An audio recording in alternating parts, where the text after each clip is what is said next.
is Johan Dorsters. Ik ben gids van het depot van de heemkundevereniging Maas en Zwalmdal. Wij doen dit reeds enkele jaren en we staan hier nu een mooie opname te maken in het gebied waar in 1976 een grote bosbrand is geweest. De brand begon 22 augustus 1976 op een warme zondagmiddag. Werd hij geconstateerd aan de weg de L373, dat is de weg die gaat van de grensplaats Zwalmen naar de grensplaats Brugge in Duitsland. Een uurtje later waren reeds 3 brandweergroepen hier aanwezig, namelijk Nettetaal, Vierse en Zwalmtaal.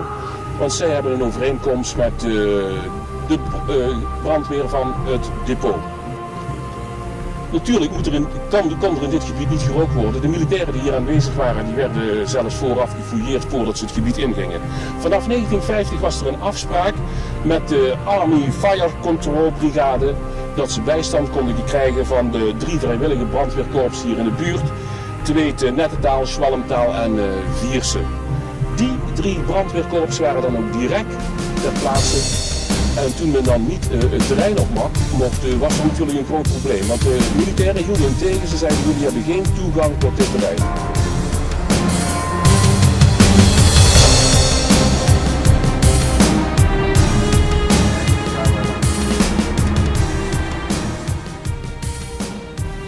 De brandweercommandant heeft toen snel hulp ingeroepen van de commandant van de post en na een bespreking is men alsnog op het terrein gekomen. Het munitiedepot is namelijk het grootste opslagplaats voor munitie in West-Europa. Dit is opgebouwd vanaf 1948 tot 1996 in verband met, ja, u weet wel, de Koude Oorlog voeren. De brand sloeg gaande uit en men moest hulp inroepen van andere korpsen. Korpsen vanaf Duisburg, Düsseldorf, Aken, Eindhoven waren hier daags daarna aanwezig. 161 voertuigen met een totaal aantal van 853 brandweerlui. Hoe die zich dat voorstellen? Uiteindelijk is er hier een grote portie, een groot gedeelte van het bos is hier afgebrand. U ziet hier op de achtergrond dan ook een vrij lege vlakte. 110 hectare is er van dit depot afgebrand. 110 hectare waar munitie lag. Munitie die in allerijl verijdeld is. U ziet in de film direct ook enkele shotjes van brandweerlui die op vliegtuigbommen zitten.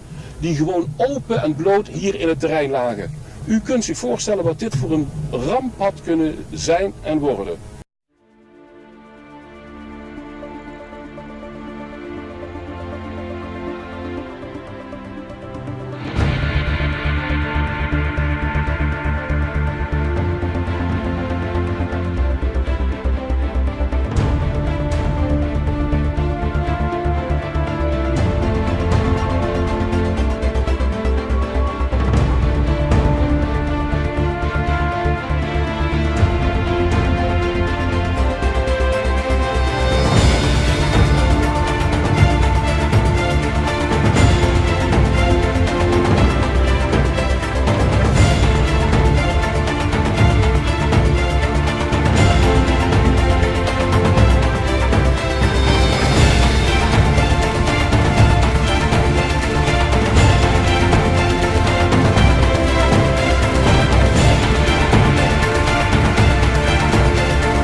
In het dorp, ik kom zelf uit Reuver, wisten wij van toeten nog blazen wat hier aan de hand was.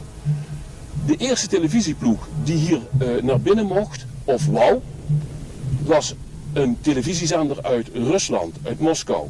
Ze waren enkele dagen na de brand hier aanwezig en vroegen of ze filmopnames konden maken. U kunt zich wel indenken dat dit te maken had met koude oorlogvoering. Daar zijn de Engelsen niet ingetrapt en hebben hun weggestuurd. De watertoevoer was natuurlijk ook een probleem op zich. Als u in dit gebied bent, dan ziet u hier nog 34 zogenaamde Feuerlöschteichen. En dat zijn watervoorraden van 28.000 gal. Dat komt neer op 127 kubieke meter. U begrijpt dat het niet toereikend was.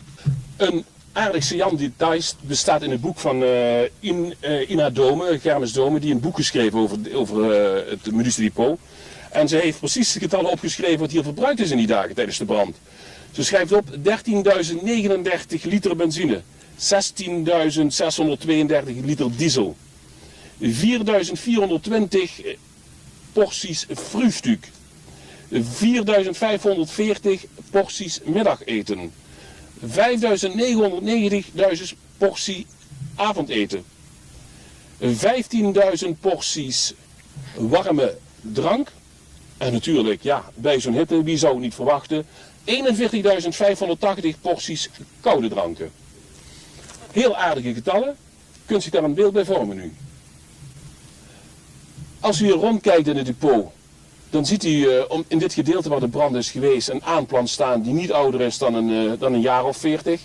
Ja, dat is duidelijk, de brand is 36 jaar geleden geweest. En het is zeker de moeite waard om een keer hier rond te lopen, rond te neuzen, het gebied met hart en ziel in je op te nemen van wat heeft hier geleefd, wat is hier gebeurd.